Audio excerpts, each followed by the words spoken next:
അഭിഷേക് ബച്ചൻ്റെയും ഐശ്വര്യ റായിയുടെയും പൊന്നുമകളാണ് ആരാധ്യ. ആരാധ്യയെക്കുറിച്ച് ഐശ്വര്യ റായി പറയുന്നത് ഇങ്ങനെയാണ്: ക്യാമറയ്ക്ക് മുന്നിൽ നിഷ്കളങ്കത നഷ്ടപ്പെടുന്നവളല്ല എൻ്റെ ആരാധ്യ. എപ്പോഴും ഇങ്ങനെ ക്യാമറയ്ക്ക് മുന്നിൽ കൊണ്ടു നടന്നാൽ ഇല്ലാതാവുന്നത് കുട്ടികളുടെ നിഷ്കളങ്കതയാണ് എന്ന തരത്തിലുള്ള വിമർശനങ്ങളോടെ ഐശ്വര്യയ്ക്ക് പറയാനുള്ളതാണ്. എപ്പോഴും ശ്രദ്ധിക്കപ്പെടുന്നത് കൊണ്ടോ പൊതുസ്ഥലങ്ങളിൽ ക്യാമറ കണ്ണുകളാൽ വലയം ചെയ്യപ്പെടുന്നത് കൊണ്ടോ നിഷ്കളങ്കത നഷ്ടപ്പെടുന്നവളല്ല എൻ്റെ ആരാധ്യ. കാരണം അവളെ ഒരു സാധാരണ കുട്ടിയായിട്ടാണ് ഞാൻ വളർത്തുന്നത്. ഒരു മാധ്യമത്തിന് നൽകിയ അഭിമുഖത്തിലാണ് ഐശ്വര്യ ഇക്കാര്യങ്ങൾ തുറന്നു പറഞ്ഞത്. സാധാരണയായി സ്പോട്ട് ലൈറ്റിൽ നിൽക്കുന്ന കുഞ്ഞുങ്ങൾക്ക് അവരുടെ സ്വതസിദ്ധമായ നിഷ്കളങ്കത നഷ്ടപ്പെടാനുള്ള സാധ്യതയുണ്ട്. എന്നാൽ ആരാധ്യയ്ക്ക് നന്നായി അറിയാം അതെങ്ങനെ കൈകാര്യം ചെയ്യണമെന്ന്. ഒരു സാധാരണ ജീവിതം നൽകിക്കൊണ്ട് അവളെ വളർത്താനാണ് ശ്രമിക്കുന്നത്. എന്നാൽ അതിനുവേണ്ടി വലിയ ബഹളമൊന്നും ഒരിക്കലും ഉണ്ടാക്കിയിട്ടുമില്ല. അതേസമയം യാഥാർത്ഥ്യം ഇങ്ങനെയൊക്കെയാണെന്ന് അംഗീകരിക്കാൻ കഴിഞ്ഞിട്ടുണ്ടെന്ന് ഐശ്വര്യ പറയുന്നു.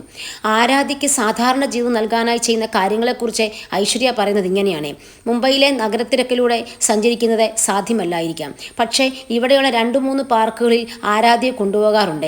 അധികം ആൾത്തിരക്കില്ലാത്ത സ്ഥലങ്ങളിലെല്ലാം അവളെ കൊണ്ടുപോകും. എല്ലാ ഇടവഴികളിലൂടെയും ഞങ്ങൾ സഞ്ചരിക്കും. നഗരത്തിൻ്റെ എല്ലാ വശങ്ങളെയും കുറിച്ച് അവൾക്ക് ധാരണയുണ്ടാകാനാണത്. പുറം രാജ്യങ്ങളിൽ ഇത്തരം കാര്യങ്ങൾ കുറച്ചുകൂടി എളുപ്പത്തിൽ ചെയ്യാൻ കഴിയും, ഐശ്വര്യ പറയും.